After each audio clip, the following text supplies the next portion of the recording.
you have a relationship with someone and it's kind of conflict laden, you know, and you think, each time you have a conflict, you think, should I be in this relationship? Well, that's a big problem because you actually don't know. How much conflict should you have before you shouldn't be in a relationship? And the answer to that is, well, you don't know. Now, there's actually some empirical work on the topic, so I can give you a provisional answer, which is quite interesting. So there was a research psychologist a while back who I thought did a brilliant study, and they had couples record positive events just qualitatively. How many positive interactions did you have with your partner during the day versus how many negative interactions? I don't think they quantified the degree to which they were positive and negative. They're just going to assume that across multiple instances that would wash out. And what they found was, it's quite cool, they found that if you had fewer than 5 positive interactions to every negative interaction, the relationship was going to collapse. So now you can start counting and see if that's appropriate to you. But the other thing they found, which I thought was really lovely, was that if you had more than 11 positive interactions to 1 negative interaction, the relationship was also doomed. And so you think, so you understand that, right? Everyone knows that, because if someone's wandering around treating you like a god or a goddess, the first thing you're going to do is be just contemptuous of them and then completely bored. You want the person to harass you a bit, just so that you learn something, that's part of it. So it's also evidence that there's actually someone there that you're interacting with, you know, because if someone just does everything you want all the time, well, I mean, that might sound like an ideal fantasy, but you know perfectly well that if that ever happened, you're just going to get completely tired of that instantly. Plus, there's no life in the relationship, right? Which is a big issue. So, yes? There's also two people who are both too afraid to pick a fight with one another. Right, right. It's arguably worse. Right, well, exactly. Well, the other thing, too, is you can be sure that in a relationship where there's no conflict, nothing is being decided. Because thought is conflict, even if you do it by yourself. You know, and so if there are two of you in a boat and you're trying to decide where you're going in the future, it's not like that's self-evident. There has to be some... You have to have an opinion, and your partner has to have an opinion, and there's no reason at all to assume that those opinions either will be or should be the same. And then, you know, you hope the relationship is solid enough so that it can withstand the tension of the conflict. One of the things Jung said about marriage, which I thought was, because Jung did a very nice job of trying to understand from a psychological perspective why in the world you should bother being married, which is really a very interesting question.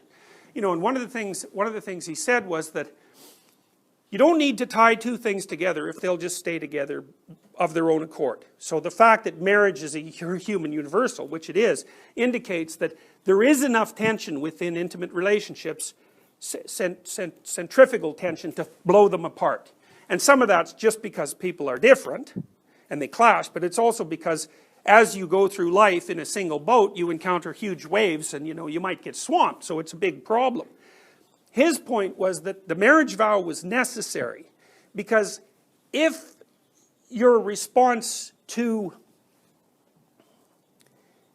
potential conflict was, I can leave, you can't have the conflict. You can't have the conflict.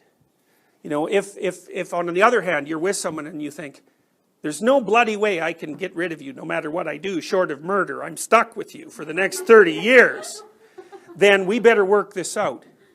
And so that makes he thought of that as a container within which a transformation could take place. It was an alchemical motif. And that without that pressure, people weren't going to be sufficiently motivated to really hash out problems. And, you know, you can think of that in whatever way you want, but I thought it was an absolutely brilliant observation. So in light of that, do you think that divorce is too readily considered?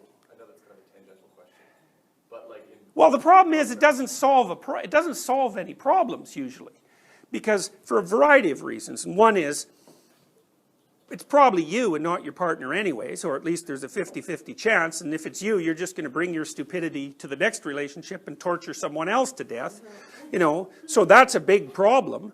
The next problem is that if you can't work out the bugs in this relationship, why do you think you're going to be able to do it in the next relationship, especially now that you're older and more set in your ways? The third is, well, you know, what about the kids? The fourth is, I don't know if you've ever seen people in a protracted custody battle, but if you want to ruin your life, that's a really good way of doing it, because that'll take you out for about 15 years, and it'll cost you pretty much all your money, and it'll destroy your closest relationships. It'll also make it virtually impossible for you to be happy with the next person that you're with, because they're going to be, you know, burdened by this absolute catastrophe that's surrounding you with regards to how you organize your interrelationships with the people that you love. So generally speaking, I don't think that it usually solves the problem. Now, sometimes it does, but my sense is it's probably introduced more problems than it's solved. You know, so I mean, one of the things you might note, for example, is that the only people who now get married are people who are relatively wealthy. You know, the fact that we've disrupted the structure of marriage as an institution since about 1965, say, what that has meant is that its benefits are now only available to people who are privileged. So you can look up the stats yourself, but if you're middle class and above, the divorce rates haven't moved much since the early 70s.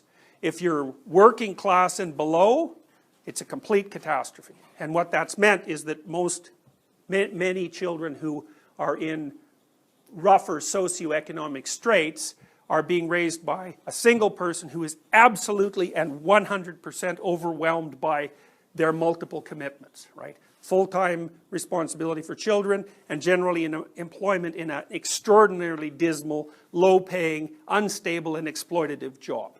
So to me, if you're like you guys are, you're all going to be middle class or above in all likelihood. It's like, it's fine for you. It's not going to make a bloody bit of difference, all things considered. But for people who are poor, it's just been a catastrophe.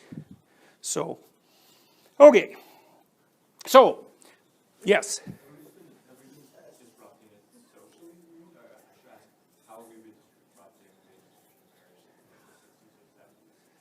Oh, well, there's all sorts of reasons. I mean, first of all, it's become socially acceptable. Right, divorce wasn't socially acceptable, and you can say, well, that was pretty hard on people who wanted to get divorced. It's like, yeah, obviously. Any rule is hard on people that break it, but that doesn't mean that there shouldn't be rules. You know, now what rules there should be, that's a whole different issue. Out of wedlock childbirth has become a norm. It was absolutely rare in the early 1960s, vanishingly rare, and that's become, it's acceptable. Even though all the evidence suggests, like if you actually look at the evidence, it's absolutely clear that kids who have two parents do better than kids who have one. Now, you know, people, when you tell people that, they'll tell you an anecdote about someone they knew, maybe their own parent, who did a wonderful job of raising them as a single person. It's like, the anecdotes are irrelevant. What's relevant is the bulk of the evidence. Of course there are situations where people are better apart than together. And of course there are situations where one person can do a better job than two people who are at each other's throats. But it's aggregate examples that you use when you're doing a scientific survey, and the results of those surveys are crystal clear. You know, the other thing that's going to happen, it's going to happen very soon, is that there's going to be a very, very, very, very large number of elderly people who are alone. And being elderly and alone, like no family, that is not something you want to look forward to, especially when you start thinking that you're going to be elderly for like 40 years. So, you know, because say it starts around 65, I don't know how long you guys are going to live, but it's probably 95 is not an unreasonable estimate, and it might be longer than that. So, because, you know, we're adding about 3 months to the total lifespan every year. Right. That's the rate of technological improvement in relationship to overall mortality. So, you know, and that, the degree to which we're adding that extra lifespan is increasing each year. You know, and it may get to the point where we're increasing lifespan a year every year. Now, I doubt it, because it'll probably be an asymptote, but it has been increasing for a very long period of time. So, you know, it's one thing to think about the maximization of day-to-day freedom when you're between, say, 15 and 40, 45. After that, that's a whole different story. But modern people never think about the last half of their life. You know, so why? I don't know.